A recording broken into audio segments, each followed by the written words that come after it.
Bonjour et bienvenue dans cette nouvelle vidéo. Je suis très poussée aujourd'hui avec plein de messages, donc vous verrez à peu près la même configuration à chaque fois. C'est normal, j'ai été poussée à faire plusieurs messages, vous le verrez dans une des vidéos où j'ai entendu, il y aura une autre vidéo. Donc, allons-y, je m'exécute, je fais passer les messages. N'hésitez pas surtout à me dire en commentaire si ça vous parle, parce que pour moi aussi, c'est important de savoir aussi si ça touche un certain public. Voilà, et puis de laisser des likes, ça fait partie du jeu sur YouTube, de vous abonner, bien entendu. Et je pense aussi prochainement que je ferai plus de vidéos.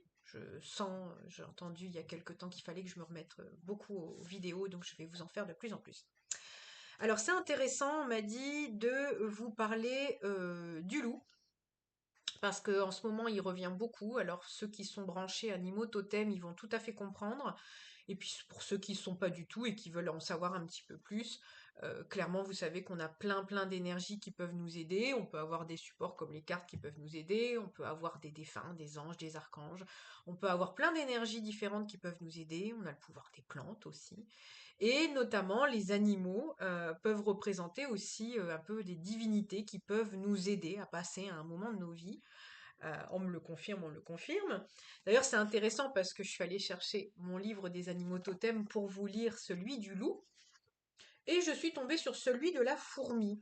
Et je vous conseille à ce moment-là d'aller voir ma vidéo. Je mettrai peut-être quelque chose sur la fourmi, comme ça vous verrez. Parce que là, on me rappelle encore une fois au travail d'orfèvre de la fourmi. Et là, on vous parle vraiment de co-création, de coopération. Donc, est-ce que il va y avoir des énergies comme ça où on va nous demander, j'entends fusionner, bon, peut-être même faire fusionner des principes, des choses comme ça. Vous voyez, il n'y a pas forcément que des personnes physiques, hein. Et en fait, ici, on va vous parler beaucoup de collectifs. C'est ce que je vois ici. C'est relié au propre collectif pour réaliser les objectifs. Vous verrez également dans ma vidéo de la météo numérologie du mois de septembre que je vous parle beaucoup du collectif. Et l'énergie de septembre va être poussée à être au collectif. Donc tout ce qui va être, ouais, on me dit pousser du divin, tout ce qui va être dans un but collectif, dans un but de groupe, dans un but d'élever les groupes, sera favorisé. Euh, voilà, alors après, effectivement, bon là, je sais pas pourquoi on me montre le 2. Donc le 2 c'est la co-création, c'est la collaboration, mais on me parle aussi justement de fusion. Donc il va falloir peut-être expérimenter, pour ceux qui ont des karmas, vous savez qu'on a des fois des karmas dans le thème de numérologie, ça nous permet, vous voyez, peut-être des choses qui vont être nécessaires de laisser sortir et de dire.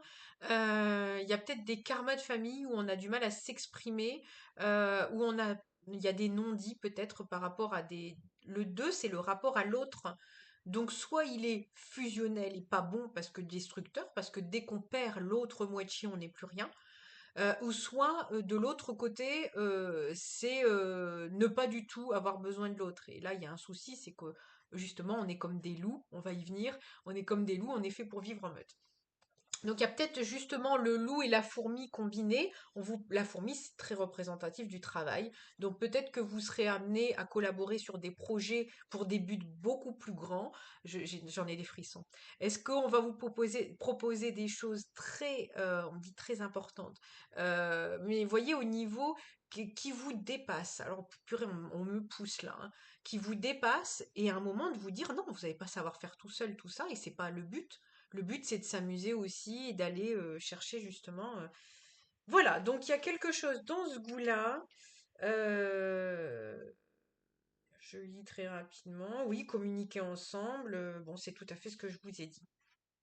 Alors, on va aller chercher le loup, parce que c'était pour ça que j'étais venue. Le loup, on est sur la page 137. Encore une fois, je mets plus mes lunettes, je ne les supporte plus. Alors déjà, je ne les trouve pas très jolies. Et en plus de ça, j'ai plus envie de porter de lunettes. Donc, vous voyez, le besoin, la vision. Vous verrez d'autres vidéos, je vous ai parlé de vision. Ce besoin justement de voir clair quand on a des problèmes de vue, c'est que on s'empêche de voir les choses telles qu'elles sont. Et voilà.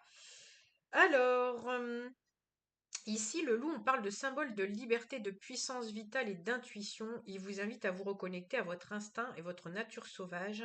Vous êtes guidé à retrouver la voie de votre désir authentique, l'intelligence qui vous anime et vous offre de créer une vie sur mesure avec des réelles saveurs. Le totem du loup vous met face, pardon, à votre intensité afin de vous permettre de vivre avec plus de liberté. Cette liberté naît de la confiance, de la confiance en votre force vitale. Je suis désolée, je viens de canaliser quelque chose en même temps. Allié à votre responsabilité personnelle. Je vous le dis tout de suite parce que c'est difficile des fois, vous voyez, quand le canal est ouvert. C'est très cohérent. On a la fourmi qui travaille en groupe et qui ne sait pas vraiment, entre guillemets, faire autrement que travailler en groupe. On va vous demander de dépasser ça. C'est qu'on va vous demander, dans l'exemple que je vous ai donné tout à l'heure, il vous sera peut-être offert la possibilité de travailler sur un grand groupe, un grand... Je sais pas pourquoi j'ai dit un grand groupe, peut-être un grand groupe, avec vraiment des buts, je sais pas, j'ai entendu lucratif. Donc, vous voyez, si c'est non lucratif, lucratif, c'est pas tant le truc, mais là, on va vous demander de combiner la fourmi au loup. Le loup, il a besoin de liberté. Il aime avoir sa communauté pour pouvoir se déplacer avec lui, pour pouvoir être une certaine force, une certaine protection, un peu comme l'esprit du chef de famille qui a besoin de sa famille, qui protège sa famille, qui a besoin de sa famille, mais qui a besoin de temps en temps d'aller de l'avant, de sortir de ses zones de confort et d'aller chercher des opportunités et d'avoir la douceur de son foyer aussi quand il revient. Il y a de l'ordre de cette énergie-là. Donc sachez que si vous rencontrez, c'est pour ça je vais arrêter de lire. Euh, voilà, à ceux à qui ça plaît pas quand je lis, peut-être qu'il y a quelque chose comme ça. Finalement, le message est plus clair. Vous combinez, on va vous demander de combiner les deux. Et peut-être que c'est au niveau du travail ou peut-être que c'est au niveau des projets que vous voulez ancrer dans le temps, dans la matière, euh, peut-être le lucratif ou non, vous voyez. Euh, on s'en fout, c'est pas tant ça, mais c'est quelque chose qui vous tient à cœur de créer ça. La fourmi demande du temps, demande de la persévérance, demande du travail, la rigueur, de l'organisation. Elle demande aussi à travailler en groupe. Et le loup, peut-être aussi qu'on va vous dire de travailler peut-être en équipe pour ceux qui ont besoin de trouver une liberté, une autonomie financière, ça vous permettra peut-être aussi justement d'intégrer un groupe déjà fait, déjà en place, pour pouvoir avoir une certaine liberté, pardon, télétravail, des choses comme ça, travailler de la maison, travailler d'où vous voulez. Il y a peut-être quelque chose dans ce goût-là. Voilà, à ceux à qui ça parle, il y avait vraiment cet animal totem qui voulait s'installer, donc à ceux qui se ressentent vraiment très attachés à cet animal totem du loup, ou qui ont pu le voir dans plein de représentations. Je vous mettrai de toute façon un message, le loup et la fourmi. Alors c'est plus le... la cigale et la fourmi, c'est le loup et la fourmi. Bon, bah, vous voyez, c'est un remix 2024, soyons fous. Un peu d'originalité dans cette folle année. Allez, je vous dis à bientôt pour une nouvelle vidéo. De toute manière, je pense qu'il va y avoir beaucoup de messages au mois de septembre, donc vous allez beaucoup me voir. Super. Allez, à bientôt. Bisous.